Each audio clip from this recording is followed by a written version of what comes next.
दीवारों पर दरारें हैं। यही वजह है कि यहाँ के लोग खौफ में, यहाँ के लोग डरे हैं, सहमे से हैं कि कब पूरा का पूरा घर जमींदोज हो जाएगा। ऐसे में आस सिर्फ सरकार से है। मैंने खुद यहाँ पर लोगों के डर को महसूस किया। इस वक्त मैं मौजूद हूँ जोशी मठ में।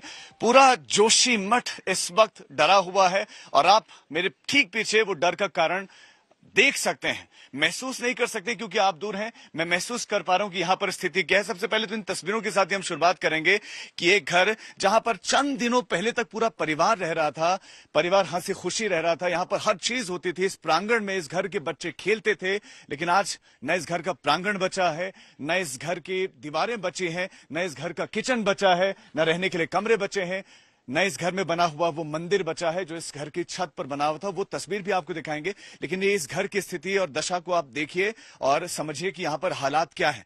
हम इस पर भी बात करेंगे कि इन हालातों का जिम्मेदार कौन है, किसकी गलती की वजह से, क्या ये प्राकृतिक है या अप्राकृतिक है। यहां के लोगों की बात करें तो यहां के लोग सीधा कह रहे हैं, एक लाइन में कह रहे हैं कि किसी और की गलती नहीं है, प्राकृतिक नहीं है, ये एनटीपीसी का प्लांट है, ये टनल है जो नीचे एक बोरिंग मशीन फंसी हुई है, टनल बोरिंग मशीन, उसकी वजह से सारा का सारा हो रहा है। ब्लास्टिंग हो रही है, आरोप लग रहा है कि ब्लास्टिंग हो रही है और ब्लास्टिंग अगर ना होती तो शायद ये घर बचा होता। पहले आपको तस्वीरें दिखा रहे हैं। ये जो हिस्सा है, ये हिस्सा संभवतः यहां था और आज ये हिस्सा कितना नीचे आ गया, यानी कि घर में भीतर दाखिल होना बड़ा मुश्किल है। लेकिन कुछ और तस्वीर देखते हैं। इधर इस आप देखिए इस तस्वीर को, ये संभवतः इनका किचन था। ये इस किचन की हालत देखिए आप कि यहां पर इतना बड़ा क्रैक है, इतना बड़ा गड्ढा है कि एक आदमी इसमें घुस जाए। ये दरवाजा एक तरफ से टूट गया है, सामने दीवार पर बड़ी बड़ी क्रैक है, छत में बड़े बड़े क्रैक हैं। ये आप देखिए यहां पर एक आदमी घुस सकता है, इतना जो है गैप यहां पर क्रिएट हो गया, इतना इसमें दरारें पड़ गए हैं। ये हालत है जोशीमठ की। जोशीमठ के वासी इसीलिए तो डरे हुए हैं। उनके डर का कारण यही है कि न जाने कब उनके घर पर संकट आ गया है। जिनके घर पर दरारें आ गए हैं वो तो डरे हुए हैं, लेकिन वो लोग भी डरे हुए हैं जिनके घर पर अभी तक दरारें नहीं। वो इसलिए डरे हैं कि क्या जाने कब उनके घर पर इस तरह की दरारें आ जाएं।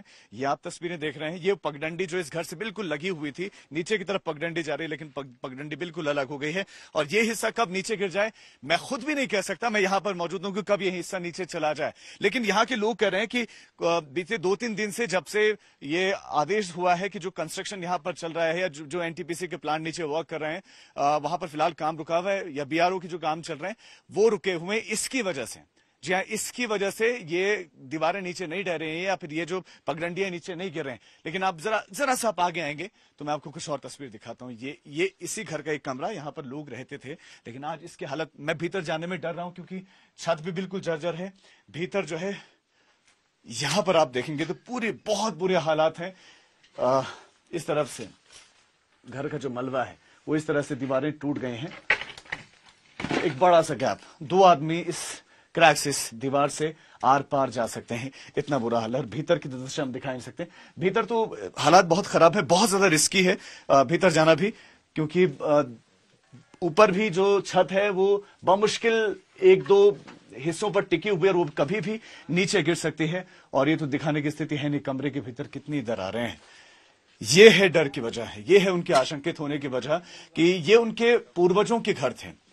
यहां पर ऐसा नहीं कि 1-2 साल या चंद सालों से या चंद दशकों से रह रहे थे, नहीं, पूर्वजों के मकान थे, पूर्वज यहां पर रह रहे थे, पूर्वजों ने इसे बनाया, इसे लगातार इन्होंने इस पर पैसा लगाया और उसके बाद इसे और ज्यादा मजबूत बनाने की कोशिश की, मरम्मतीकरण का कार्य किया, लेकिन वो सब बर्बाद हो गया, वो सब बर्बाद हो गया है। बर्बादी का कारण क्या है? बर्बादी का कारण लोग कह रहे हैं एनटीपीसी का प्लांट है, लेकिन कुछ और तस्वीरें भी आपको दिखाते हैं। ये एक साथ में दूसरा घर है, ये दूसरा घर है। इस घर के भीतर की तस्वीर आप बाहर से देखकर अंदाजा लगा सकते हैं कि ये घर संभवतः उनकी यहाँ बैठ के रही होगी, क्योंकि यहाँ के लोगों को अब दूसरी जगह शिफ्ट कर दिया गया, उनको एक कमरा दिया गया है, नगर पालिका का भवन उनको दिया गया है, गुरुद्वारे में उनके लिए व्यवस्था की गई, स्कूल में उनके लिए व्यवस्था की गई है। वो हमने तस्वीरें आपको भेजी भी थी। ये हालत है यहाँ के कमरे के भीतर की। ये इस वक्त की दशा है कि जो फर्श है वो पूरी तरह टूट चुका है, फर्श पूरी तरह टूट चुका है, दीवारों में बड़ी बड़ी दरारें हैं। ये छत कब नीचे गिर जाए कुछ कहा नहीं जा सकता। सामने की अगर आप दीवार देखें तो वो झुकी हुई है, वो भी कभी भी गिर सकती है। अब ये टिकी कैसे है कुछ कहा नहीं जा सकता, लेकिन बस ये टिक गई है किसी तरह से, कभी भी नीचे गिर सकती हैं। ये हालत है जोशीमठ की, जोशीमठ की ये स्थिति है।